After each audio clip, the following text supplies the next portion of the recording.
लागे छे दुनिया में भूल कर presented by दोस्ताना म्यूजिक। तोरा देख के हमारा लागे छही दिल तरनी गे उजर उजर दहिया पर छौ लाल रंग के ओढ़नी गए ओढ़नी में आई ओढ़नी में कौन सेंट लगल ही ओढ़नी में आई ओढ़नी में कौन सेंट लगल ही ओढ़नी में आगे आगे बहुदा तुम लोग काहे ना फांता है हम चेक करें ओढ़नी में आई ओढ़नी में कौन सेंट लगल ही ओढ़नी में आई ओढ़नी में कौन सेंट लगल ही ओढ़नी में बोल। अरे बच्चा तुम लोग को हम देख रहा है मोहक रहा है गमक रहा है अरे बड़ी सुंदर गमक रहा है हमको जाने को ना नैन शराबी ओठ गुलाबी चम चम खूब चमकै सटै छही हमरा में तो दे तोहराई गमकै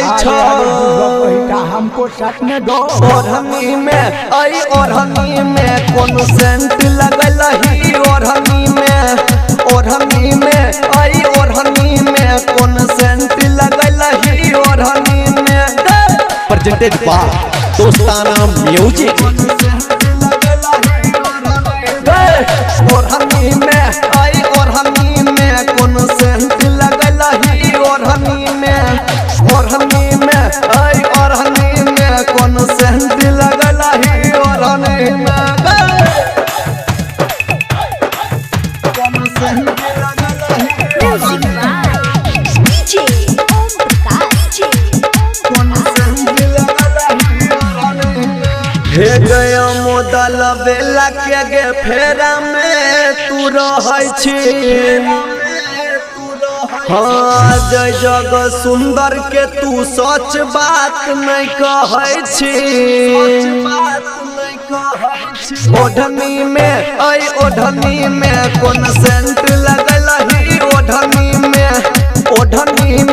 आई ओढ़नी में कौन सेंट लगल ही ओढ़नी में